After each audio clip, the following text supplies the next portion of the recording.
Next चलें तो chemical properties of alkanes पर चलते हैं, ठीक है। तो आपके जो एल्केन्स होते हैं वो आपके लेस रिएक्टिव होते हैं। क्यों?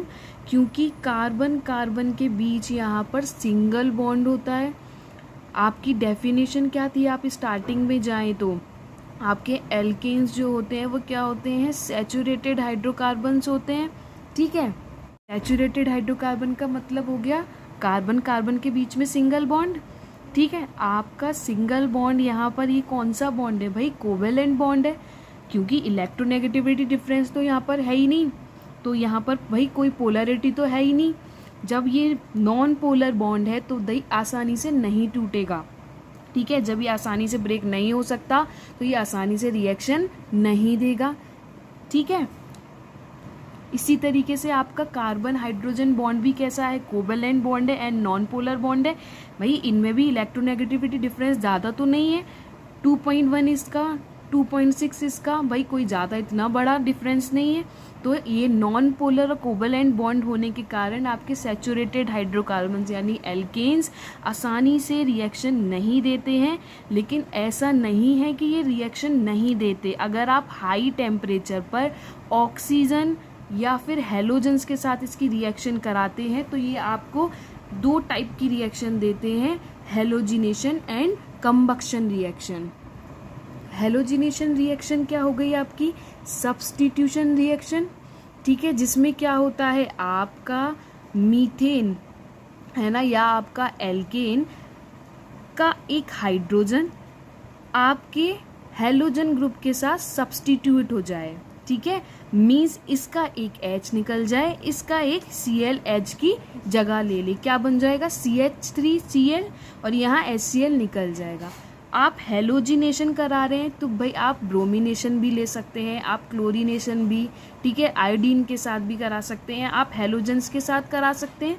यहाँ मैंने क्लोरीनेशन मतलब क्लोरीन के साथ लिया है, ठीक है। आपकी सिंपल रिएक्शन है, इसमें ज़्यादा कुछ ऐसा नहीं है कि आपको समझ में ना आए, सिंपल सी सब्स्टिट्यूशन रिएक्शन है ये, ठीक है, सब्स्टिट्यूशन रिएक्शन है, ठीक है। तो सब्स्टिट्यूशन रिएक्शन आपको समझ में आता है। अगर मैं सिंपल समझाऊं तो जैसे आपका ये A एंड B है, ठीक है, प्लस C किया हमने तो क्या होगा कि B की जगह C ले लेगा, AC प्लस B यहाँ पर निकल जाएगा। सिंपल सब्स्टिट्यूशन रिएक्शन अगर यहाँ अप्लाई करें तो क्या होगा, एक H निकल जाएगा जिसकी जगह एक Cl ले लेगा, ठीक है। उसके बाद क्या होगा, H के साथ Cl मिलकर ये HCl निकल जाएगा। सिंपल रिएक्शन आपकी ये किसकी प्रेजेंस में हो रही है, सनलाइट की प्रेजेंस में, ठीक है। आपकी बेसिक रिएक्शन यही है, ठीक है। अब इसका अगर हम मैकेनिज्म देखेंगे, अभी मैकेनिज्म पे जाने से पहले थोड़ा सा हम इसको और समझ लेते हैं।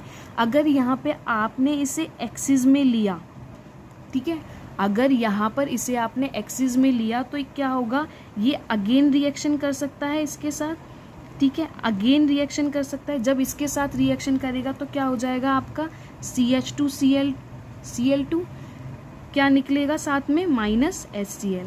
अगेन करा सकते हैं आप, एक्सिस का मतलब क्या हो गया भाई, ज़्यादा मात्रा में आप ले सकते हैं बार बार, क्या होगा CHCl3। अगेन कराएंगे तो क्या हो जाएगा आपका, यहाँ पर माइनस HCl, अगेन कराया क्या मिल गया आपको CCl4, ठीक है। ये आपकी बेसिक रिएक्शन है। इस स्टेप पर आपको क्या मिला है, ये क्लोरोफॉर्म, और यहाँ क्या मिला है आपको कार्बन टेट्रा क्लोराइड, है ना, यही मिला है ना। आपको क्या मिला है, आपको कौन से स्टेप पे मिला है, थर्ड स्टेप पे आपको क्या मिला, क्लोरोफॉर्म, एंड इसके बाद फिर ये फोर्थ स्टेप पे आपको क्या मिला, कार्बन टेट्राक्लोराइड। अगर हम इसके मैकेनिज्म पर चलें तो हम डिटेल में देखते हैं अब क्या होता है। अगर इसके मैकेनिज्म की बात करें तो क्लोरीनेशन जो है आपका एल्केन का, मीथेन का क्लोरीनेशन फ्री रेडिकल मैकेनिज्म को फॉलो करता है, ठीक है, फ्री रेडिकल मैकेनिज्म को फॉलो करता है, ठीक है। होता क्या है इसमें फ्री रेडिकल मैकेनिज्म, सबसे पहला इसमें 3 स्टेप होते हैं। सबसे पहला स्टेप क्या होता है, चेन इनिशिएशन स्टेप। इसमें क्या होता है, आपका फ्री रेडिकल जनरेट होता है, ठीक है। आपका फ्री रेडिकल जनरेट होगा। जनरेट हुआ, देखो आपके ये Cl2 मॉलिक्यूल था, ठीक है, आपने सनलाइट डाला, लाइट दिया, सोर्स दिया, आपका ये रेडिकल फॉर्म में टूट गया। यहाँ पर क्या हुआ, जैसे ही आपने यहाँ पर लाइट पास कराई, क्या होगा, यहाँ पर होमोलाइटिक क्लीवेज हो जाएगी, होमोलाइटिक क्लीवेज, ठीक है, होमोलाइटिक क्लीवेज होगी यहाँ पर, तो आपके फ्री रेडिकल जनरेट हो जाएंगे। उसके बाद नेक्स्ट स्टेप क्या होता है आपका, चेन प्रोपोगेशन स्टेप, इसे चेन ग्रोथ स्टेप भी बोलते हैं, जिसमें क्या होता है भाई, चेन बढ़ेगी, है ना, क्या होगा भाई, आपका ये फ्री रेडिकल आ गया, ये हाईली रिएक्टिव होता है। अब आप कंसीडर कीजिए कि आपके पास कोई मीडियम है, लाइक आपके पास कोई बीकर है, ठीक है, या कोई मीडियम है, आपने उसमें क्लोरीन और मीथेन को डाला, ठीक है, क्या होगा, आपने सनलाइट में उसे रख दिया, तो सनलाइट में ये तो आपके फ्री रेडिकल, क्लोरीन मॉलिक्यूल टूटा फ्री रेडिकल में। अब भाई ये हाईली रिएक्टिव है, किसके साथ रिएक्शन करे, इसने क्या किया, इसको मीथेन दिखा, इसने मीथेन के साथ रिएक्शन की, क्या हुआ, यहाँ से इसे हटा दिया, HCl की फॉर्म में बाहर निकला और क्या बनाया, मिथाइल फ्री रेडिकल, ठीक है। ये जाने को तो इसके साथ भी जा सकता था, बना सकता था क्या, CH3Cl, लेकिन इसकी अफिनिटी इसके साथ ज़्यादा होती है, तो इसीलिए ये HCl बॉन्ड बना लेगा, है ना, H के साथ बॉन्ड बना लेगा और मिथाइल फ्री रेडिकल में टूट जाएगा। भाई अब इस फ्री रेडिकल को भी तो किसी के साथ बॉन्ड बनाने की ज़रूरत है, ये भी हाईली रिएक्टिव है ना, तो ये क्या करेगा, ये जो आपके बीकर में क्लोरीन प्रेजेंट है, इसे क्लोरीन दिख रहा है भाई, ये इसमें से क्या करेगा, इस बॉन्ड में फिर क्या होगा, ये जो दो बॉन्ड है Cl के, ये फिर होमोलाइटिक क्लीवेज के द्वारा टूटेंगे। जब टूटेंगे ये होमोलाइटिक क्लीवेज के द्वारा, तो क्या होगा, एक Cl इसके पास आ जाएगा, फिर Cl क्या बना लेगा, फ्री रेडिकल। इसी तरीके से आपका ये प्रोपोगेशन का मतलब है, ये बढ़ता चला जाएगा आगे। क्या होगा, ये जो मॉलिक्यूल था, है ना, आपका ये जो बना था, यहाँ फिर इस फ्री रेडिकल ने रिएक्शन किया, तो क्या किया कि भाई H के साथ इसकी अफिनिटी अच्छी है, HCl की फॉर्म में फिर निकल जाएगा, यहाँ पर क्या बना देगा, फिर फ्री रेडिकल बना देगा। इसी तरीके से आपका ये स्टेप आगे बढ़ता चला जाएगा। देखिए ऐसे ही आगे बढ़ता चला गया। अब इस फ्री रेडिकल ने फिर Cl2 मॉलिक्यूल के साथ रिएक्शन किया, फिर अगेन अपना तो सेटिस्फाई कर लिया, फिर फ्री रेडिकल बन गया। फिर उसके बाद अगेन आगे बढ़ा, क्या बढ़ा भाई, ये था, इसने फिर से रिएक्शन किया, ये मॉलिक्यूल बना। ये स्टेप ऐसे ही बढ़ते चले जाएंगे आगे, ये इसी तरीके से आगे बढ़ता चला जाएगा, ठीक है। अब आपका यहाँ से ये रिएक्शन किया, यहाँ क्या बन गया, क्लोरोफॉर्म बन गया, ठीक है। इसी तरीके से यहाँ ये रिएक्शन किया, ये बना, यहाँ ये रिएक्शन किया, ये बना। अब ये क्या बन गया यहाँ पर इस स्टेप में आपका, ये यहाँ पर क्या आकर बना है आपका, कार्बन टेट्रा क्लोराइड, ठीक है। वही हो रहा था, आपने पहले वही पढ़ा है ना, इसमें कुछ ऐसा ना समझने वाली बात तो है नहीं, ठीक है। आप चाहे तो एक बार इसे पूरा देख लीजिए, ठीक है। आपका क्या था, स्टार्टिंग से क्या था आपका, ये यहाँ से प्रोसेस स्टार्ट हुआ आपका, ठीक है। कहाँ से, आपका यहाँ से प्रोसेस स्टार्ट हुआ, ठीक है, इस स्टेप से स्टार्ट हुआ आपका, है ना, और कहाँ तक एंड हुआ है आपका प्रोसेस, देखिए ज़रा, देखिए ज़रा। ये स्टेप आपका जो चेन प्रोपोगेशन स्टेप है, ये स्टेप कैसा है, लूपिंग वाला, मतलब ये प्रोसेस चलता चला जाएगा। कैसे, जब तक आपका ये फ्री रेडिकल, है ना, जब तक आपका क्लोरीन या मीथेन में से कोई एक ख़त्म नहीं हो जाता, तब तक ये प्रोसेस चलता ही रहेगा। अब आप क्या करेंगे, जब तक टर्मिनेशन नहीं कराएंगे इसका, तब तक ये स्टेप फिर से रिपीट। अब ये क्लोरीन है, इसे रिएक्ट करने के लिए फिर मीथेन मॉलिक्यूल चाहिए, ये उसके संग रिएक्शन करेगा। जैसे हम फर्स्ट स्टेप से करते आ रहे हैं, वैसे ही प्रोसेस रिपीट होगा जब तक आप इसका टर्मिनेशन नहीं कराएंगे। तो टर्मिनेशन कराना सिंपल प्रोसेस है। आपको जितने भी फ्री रेडिकल दिख रहे हैं, आपको Cl फ्री रेडिकल दिखा, इसकी Cl फ्री रेडिकल के साथ रिएक्शन करा दी, ये क्लोरीन मॉलिक्यूल बन गया।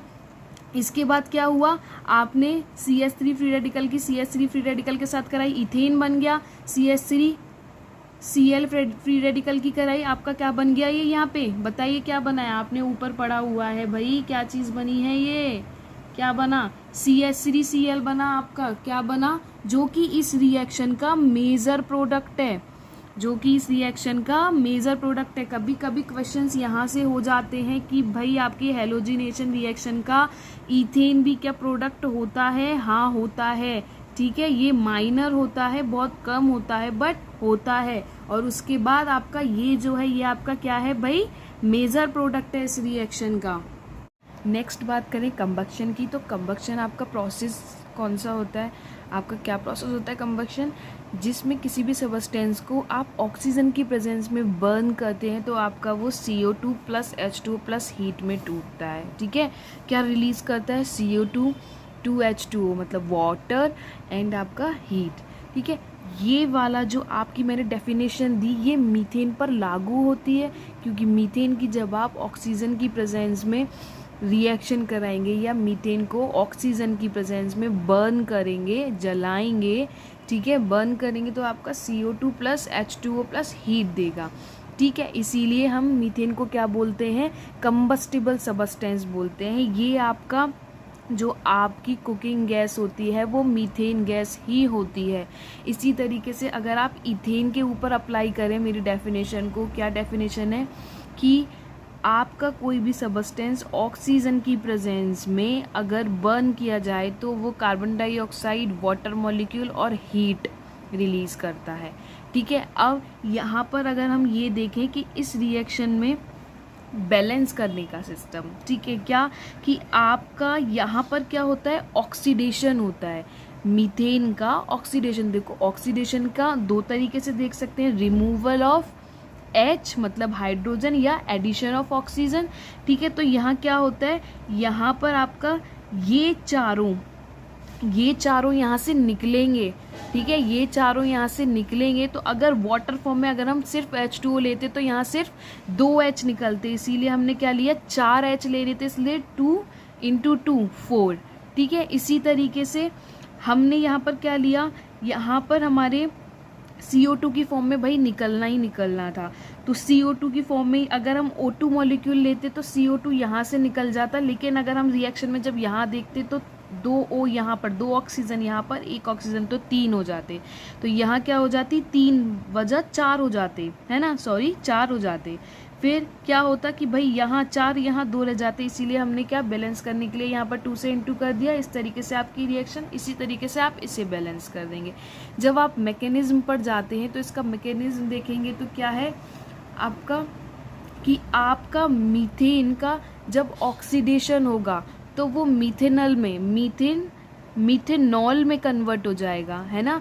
मतलब जब मीथेन ऑक्सीडाइज हुआ तो आपका अल्कोहल में कन्वर्ट हुआ, अल्कोहल का ऑक्सीडेशन हुआ तो आपका मिथेनॉल में कन्वर्ट हुआ, एंड मिथेनॉल का ऑक्सीडेशन हुआ तो आपका मिथेनोइक एसिड बना, एंड मिथेनोइक एसिड का जब ऑक्सीडेशन किया तो फाइनली आपका ये CO2 प्लस H2O मॉलिक्यूल मिल गया। तो आपका यही सारा ये यहाँ से लेकर कि मीथेन से मिथेनॉल, मिथेनॉल से मिथेनॉल से मिथेनॉल, मिथेनॉल से मिथेनोइक एसिड, मिथेनोइक एसिड से carbon dioxide molecule plus water molecule, आपका क्या कहलाता है, कंबक्शन प्रोसेस, ठीक है आपका। अब ये होता किसकी प्रेजेंस में है, ये कैटलिस्ट की प्रेजेंस में होता है, किसकी, पोटेशियम डाइक्रोमेट, ठीक है, आसान है। अब इसके बाद अगर हम नेक्स्ट केमिकल, अब इसकी फिजिकल प्रॉपर्टीज़ की तरफ मूव ऑन करते हैं, तो मैं आपको इससे पहले वाले वीडियो में ये सारा बता चुकी हूँ कि एल्केन फैमिली के फर्स्ट 4 मेंबर आपके मीथेन, आपका इथेन, आपका प्रोपेन, आपका ब्यूटेन। ये मीथेन जो होता है आपका, ये क्या है, आपकी नेचुरल गैस है, ठीक है। ये सारा मैं वहाँ पर आपको समझा चुकी हूँ, ठीक है। आपके इसके डिस्क्रिप्शन बॉक्स में मैं लिंक डाल दूँगी, आप पहले उस वीडियो को देखिएगा, उसके बाद ही आपको ये सारा समझ में आएगा। तो एल्केन फैमिली के जो फर्स्ट 4 मेंबर हैं ये सारे क्या होते हैं, कलरलेस एंड ऑर्डरलेस होते हैं, ठीक है। ना तो इनका कोई रंग होता है और ना ही ये किसी तरीके की स्मेल देते हैं, ठीक है।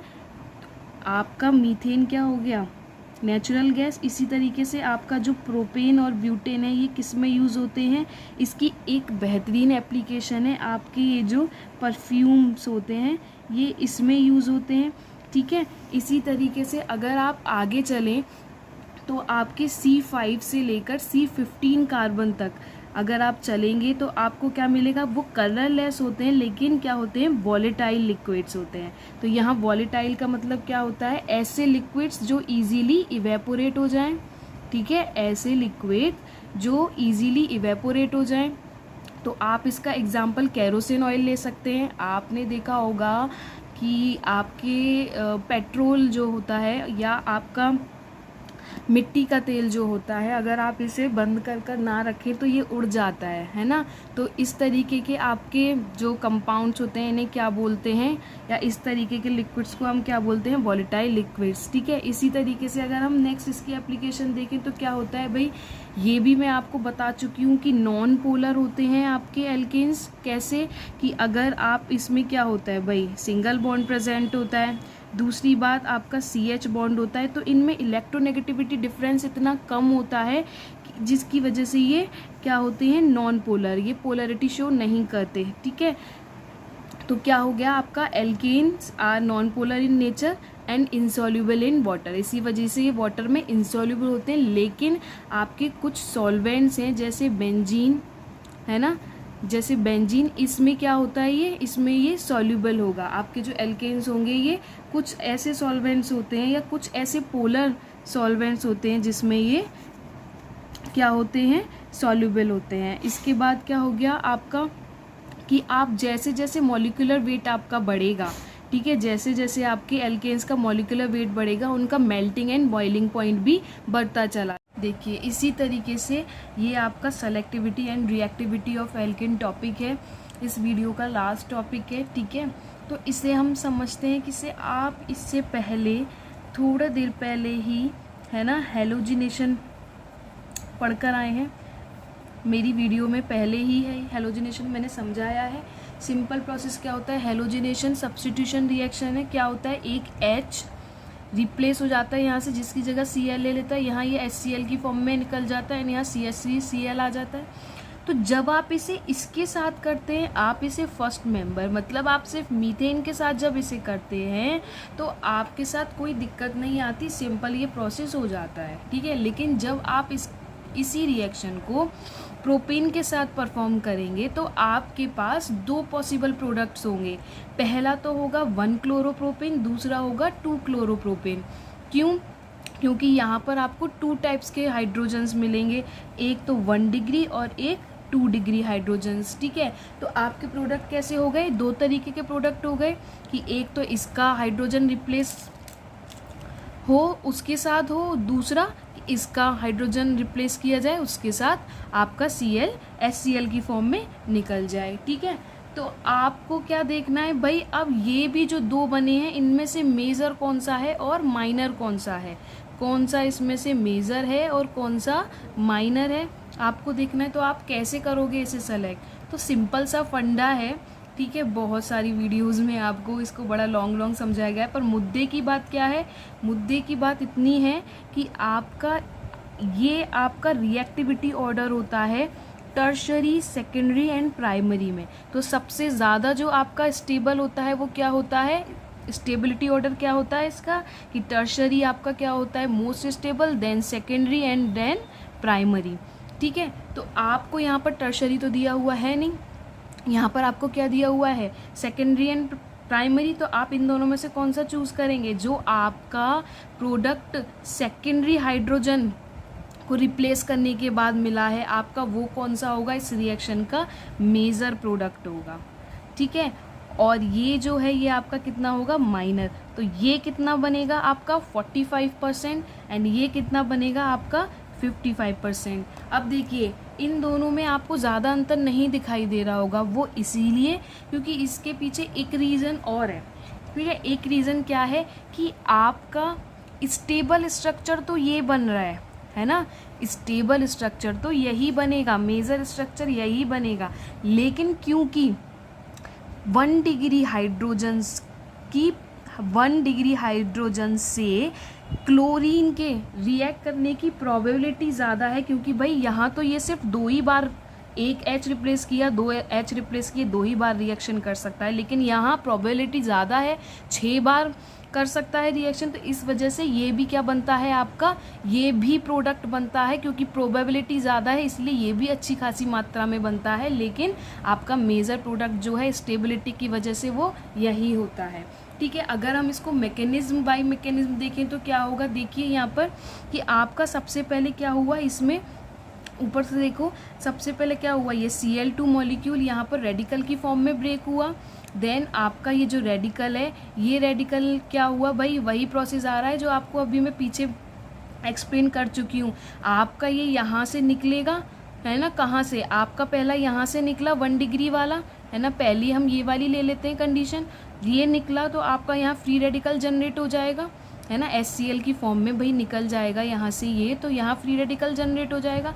जब ये फ्री रेडिकल फिर से Cl2 मॉलिक्यूल के साथ रिएक्शन करेगा तो आपका ये प्रोडक्ट आ जाएगा। ठीक है, आपका ये प्रोडक्ट 1 क्लोरो आ गया, है ना, 1 क्लोरोप्रोपेन। उसी तरीके से अगर आपने यहाँ से क्या किया, यहाँ से सेकेंडरी वाला कार्बन HCl की फॉर्म में निकला इसके साथ रिएक्शन करके, देन आपका क्या आया भाई, ये क्या आ गया आपका 2 क्लोरो आ गया, 2 क्लोरो क्या आ गया, 2 क्लोरो प्रोपेन। कौन सा हो गया इसमें मेजर माइनर, आपका ये वाला हो गया मेजर एंड ये हो गया आपका माइनर। ठीक है, यहाँ देखिए आपने यही प्रोपेन की रिएक्शन अगर फ्लोरीन के साथ कराई है ना, अगर यही रिएक्शन, तो भाई आपको यहाँ पर क्या देखने मिल रहा है, यहाँ मेजर जो होगा वो आपका 1 डिग्री वाला होगा, जबकि वहाँ पर कौन सा हो रहा था 2 डिग्री, है ना, यही अंतर आ जाता है। आप क्या सोचेंगे, अगर मैं अभी आपको ये करने दे देती तो आप क्या बनाते, आप वही वाला इसमें फंडा लगाते जो मैंने पीछे किया है, आपके अकॉर्डिंग सेकेंडरी इसमें मेजर होता, बट एक्चुअल क्या होता है इसमें प्राइमरी, आपका जो प्राइमरी कार्बन पर F आकर लगेगा, फ्लोरीन आकर लगेगा, वो ज़्यादा मेजर होगा। इसके पीछे क्या रीज़न होता है, बहुत आसान सा रीज़न है और बहुत आसान सा फंडा है। यहीं आ जाता है आपका रिएक्टिविटी की बात। ठीक है, यहीं आ जाती है आपकी रिएक्टिविटी की बात। जब आप हेलोजेंस की रिएक्टिविटी देखते हो तो कुछ ये ऑर्डर होता है, fluorine, chlorine, bromine and iodine, यही होता है आपका। ठीक है, इसी तरीके यही होता है। ठीक है, तो आपका क्या होता है भाई, फ्लोरीन मोर रिएक्टिव होता है, उसके बाद क्लोरीन, ब्रोमीन एंड ये। तो यहाँ ना आपको एक चीज़ याद रखनी है, जो आपका मोर रिएक्टिव होगा, है ना, या जो भी आपका हेलोजन मोर रिएक्टिविटी शो करेगा वो लेस सेलेक्टिव हो जाएगा। ठीक है, लेस सेलेक्टिव हो जाएगा। देखिए रिएक्टिव का मतलब हो गया भाई इसको ज़रूरत है भाई ये रिएक्शन करे, है ना, बहुत ज़्यादा रिएक्टिव है, तो क्या ज़रूरत है भाई इसको, ये मान लीजिए कि ये ऐसा है, बहुत ज़्यादा तेज़ भूख लग रही है भाई, इसको कुछ चाहिए खाने के लिए। अब ये क्या करेगा, ये तो देखेगा नहीं कि मैं 5 स्टार रेस्टोरेंट में जाकर ही खाना खाऊं, अगर उससे पहले कोई ढाबा पड़ गया तो ये क्या करेगा भाई, वहाँ से भी ले लेगा, है ना। तो ये क्या होता है, ये सेलेक्टिव नहीं है। ऐसा नहीं है कि भाई इसको नहीं बहुत तेज़ भूख लग रही है तो 5 स्टार होटल में ही जाकर खाना खाना है, ऐसा नहीं है। ठीक है, यहाँ इसलिए क्या करेगा कि इसे ये वाला कार्बन दिखा, ये इसी के साथ रिएक्शन कर लेगा, ये यहाँ तक जाने का कष्ट नहीं लेगा, है ना। इसके यहाँ तक जाने के बीच में ये आ जाएंगे, इसके हाइड्रोजन आ जाएंगे, ये कार्बन आ जाएगा, हिंड्रेंस आ जाएगी, तो ये क्या करेगा, यहीं इसी के साथ रिएक्शन करके अपना मेजर प्रोडक्ट बना लेगा। उसी जगह ब्रोमीन क्या होता है आपका, ब्रोमीन एंड क्लोरीन ये सेलेक्टिव की साइड होते हैं, है ना, सेलेक्टिव होते हैं। ये क्या करेंगे भाई, इसने सेकेंडरी बनाया, इसको क्या था, इसको भूख लगी, इसने क्या किया भाई, नहीं इतना ज़्यादा भूखा नहीं है ये, है ना, ये क्या करेगा भाई, सब्र कर लेगा कि आपका 5 किलोमीटर की दूरी पे ढाबा है और 10 किलोमीटर की दूरी पे आपका 5 स्टार होटल है। ये क्या करेगा आपका ब्रोमीन, ये चाहे 10 किलोमीटर की दूरी तक जाने का वेट कर लेगा, लेकिन आपका 5 स्टार होटल का ही खाना खाएगा। तो इसे क्या बोलेंगे, ये है आपका सेलेक्टिव। इसीलिए आपका ब्रोमीन जो प्रोडक्ट बनाता है वो क्या बनाता है, इसके अकॉर्डिंग बनाता है, टर्शरी, सेकेंडरी एंड प्राइमरी, है ना। इसी तरीके से आपका यहाँ पर ये वीडियो लेक्चर ख़त्म होता है। गाइज़ अगर आपको मेरी वीडियो पसंद आई हो तो लाइक एंड सब्सक्राइब कीजिए ताकि मैं आगे और वीडियोस बनाकर डालूँ। ठीक है।